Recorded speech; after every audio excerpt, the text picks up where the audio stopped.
Good evening, everybody. It's actually very hard to see you out there, but I'm sure you're looking lovely. Still there. Thank you, Eamonn, for asking me here tonight. Like Niamh, I haven't spoken in a while in public. The last time I did, it ended in tears. But I won't put you through that tonight. I suppose what happened the last time I spoke was back in May. And it was an emotional day because I had been working in the Evening Echo for 9 years. And I had decided that I wanted to write a book that needed to be written about great people and a great team. So I decided I'm going to pack in my full-time job. Like a lot of people in this room, I have a mortgage that needs to be paid. But I felt that this was something that needs to be told. So traditionally what happens if someone is leaving in the Irish Examiner in the Evening Echo, at 11 o'clock in the morning, all the staff gather round in the newsroom and the editor will walk out and he will present whoever's leaving with a bronze statue of an Evening Echo boy. And he says, thanks a million, good luck. Out the door you go and that's it. So I started in January to write this book. I suppose my own story is I played inter-county football. I wasn't a great footballer. I was average, I wasn't too bad. And at 22, I decided that I would become PRO of the Cork Ladies Football County Board because I wanted to make a difference and I wanted to make a change and I wanted the players to get the coverage that they deserved. And this is at a time when they hadn't even won anything. Because in 2004, a man called Eamonn Ryan took over the Cork Ladies Footballers. And what many people mightn't realise is that they have now won 10 All-Ireland titles in 11 years. But prior to that man getting involved, they hadn't even won a Munster Senior Championship medal. Now they have 10 Munster titles. They have 9 Division 1 National League titles. And they have 10 All-Ireland titles, which is phenomenal. And their story needed to be told. So basically before Eamonn Ryan came in, the culture in Cork Ladies football was in disarray. The management style, I suppose, was very dictatorial. Eamonn came in and he changed that. He changed the culture and he created a blueprint of what Cork Ladies football should look like. A blueprint that I suppose GAA teams and coaches across the country and managers in businesses and all sorts of walks of life are looking to now for inspiration. There was rivalries in that dressing room which people aren't aware of. Juliet Murphy was the first captain of the Cork Ladies football team and she went on to captain 3 All-Ireland winning Cork teams and she went on to win numerous All-Star awards and 8 All-Ireland medals. And she tells a story of when she was of a time when she was in the Cork dressing room and a club teammate of hers said, when you go into the dressing room now, Juliet, don't talk to anyone. Don't talk to anybody else but the people that you play club football with. That's what she was told. You'd walk into the dressing room, you wouldn't talk to the person next to you, you'd go out, you'd play the match, you'd get in the car and you'd go home, and that was it.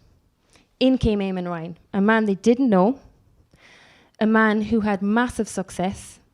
He led, I think, 3 club teams to their first county titles. That doesn't just happen. He managed the Cork footballers to Munster titles and stopped Kerry from getting 3 in a row along the way, which you have to appreciate. And he led by absolute example. One of his first training sessions, Eamonn Ryan left his home in Ballingeary, drove an hour to Cork, parked his car up the back of CUH and went in to get radium treatment for prostate cancer. Not many people knew it. The players certainly didn't know it. He left treatment, got back into his car, drove another hour further north to take his first training session with the Cork Ladies footballers. It was in a pitchless Carl, and there was one light in the corner of the pitch. Yet there he was, drained from his treatment, and he was doing this for a bunch of people that he didn't know, and they didn't know him. Since Eamonn Ryan got involved 11 years ago, he has travelled 70,000 miles. He's held over 1,000 training sessions with that team. He's never got a penny for it. His players, I suppose, saw what this guy was doing. He was sacrificing everything. He was sacrificing milestones with his family, christenings. This is a guy in his 60s. And you had the likes of Ciara Walsh, one of the players, who would commute for an entire year. She would fly back and forth from Manchester just to attend training or play a match at the weekend at her parents' expense. She never looked for any money because Eamonn never looked for any money. Eamonn had a saying that it was a choice, not a sacrifice. And that's what they did. Eamonn, I know Enda McNulty spoke here the last time, and he spoke about cultural architects. Eamonn Ryan is the ultimate cultural architect. He created an unbelievable winning culture. And how he did it was he empowered his players. He did it so subtly, and that's the brilliance of it. He focused completely on the basic skills, blocking, and the girls would do blocking for hours. Eamonn could go, leave the farm and head to the Bishopstown bar for a pint, and he'd come back and they would still be blocking. Not that Eamonn ever did that, but he could have, and they were still doing that. He focused absolutely on basic skills. He always said they were good footballers. They were never great footballers. They had to work at what they were doing. He would also subtly ask players for feedback after every training session. He would take someone aside and he would say, "What did you think of that drill now? Do you think we could change it?" He was in his 60s and he wanted to learn from these young players. And they could see that he wanted to learn as well. But he wasn't just asking for feedback for the sake of it, for the sake of ticking a box. This was his way of giving the players back a sense of ownership. Their confidence was on the floor. They were getting hammered by the likes of Kerry and Waterford for years. And he could see that. And he broke down the rivalries. He didn't address it specifically, but he broke down the rivalries by hard work. Because I could see you training 110% and I was giving 110%, and together it just evaporated. That rivalry just evaporated. I suppose behind every great man, there's a great woman. And that woman was Mary Collins, and she was the manager of the Cork ladies football team. And she brought professionalism to the setup in a sense that Cork never had tracksuits together. They never looked like a team. She organised all that. She would, you'd have to wear a red jersey to training on a Sunday and a grey jersey to training on a Wednesday. And if you didn't, and if you weren't fitting in like everybody else, you would be fined a £5. And if you crossed Mary Collins, you knew about it. But she was giving a simple message that you are now part of a bigger team. You are now part of something that is much bigger than just this group of people. That was the culture that they were creating, that winning culture there and then. It took them a year to kind of develop it. But one of the big changing points in the first year was an incident that happened during Eamonn Ryan's first match. They were down in Kerry, Carsiveen, getting hockeyed out the gate at half-time. They came in, they kind of turned things around in the second half, and I think they ended up by losing by about 7 or 8 points. The girls came into the dressing room afterwards and they were delighted. They were like, "This is great. Like, sure, the last year we were down here, we got hammered by 20 points. And the next thing, out of the corner of the room, Mary O'Connor, who's one of the greatest dual players ever, she had multiple senior All-Ireland camogie medals, let out a roar in the corner. And everybody was like, "Jesus, what's wrong with Mary?"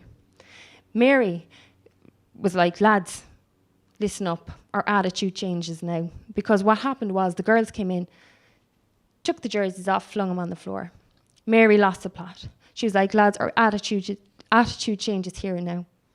Pick up the jerseys, fold them for the person who's kind enough to clean them for us and put them in the bag. We have to start respecting those jerseys." And they realised there and then that they had to take responsibility for themselves. There was no point in blaming the manager before. There's no point in blaming anybody else, the county board or anybody else. They had to take responsibility for their own actions. And what followed on then was they set their own expectations. I suppose, again, that goes back to Eamonn leading the way. Individually then what would happen was the likes of Juliet Murphy, the likes of Valerie Mulcahy, Nulla Cleary, the older girls who had been hammered for years previous. I suppose failure leads to success. But they were seeing how Eamonn was carrying himself and the modesty with which how he carried himself. And Valerie Mulcahy would head off down to Killarney and she'd meet up with the gooch, Colm O'Connor, or Colm Cooper, sorry. And she would do a kicking session with the gooch. Juliet Murphy, after a day's work, runs her own gym, successful gym, also teaches during the day. She would go off and she would do an extra gym session. So now individually, they were all doing their own little bit, and they knew that they were better, or they started believing themselves, and they started winning. And they went on to win 5 All-Ireland titles. And I suppose a big part of how they did that as well was the team behind them, the management team. Eamonn treated everybody the same, players, management team. And it's funny because Eamonn never had any rules. For such a successful team, he never had any rules, but he had high expectations. So basically, Breach Corky, she loved to have a drink, enjoy herself. But she gave it 110% in training. She gave it 110% on the pitch. And she carried herself well off the pitch. So Eamonn allowed individuals to be who they wanted to be once they fulfilled the high expectations that he had. And they went on to win 5 All-Ireland titles in a row. But then they got complacent in 2010. Success, I suppose, can do that to you. They had set the benchmark for themselves. They had set the benchmark for everybody else. But here they were.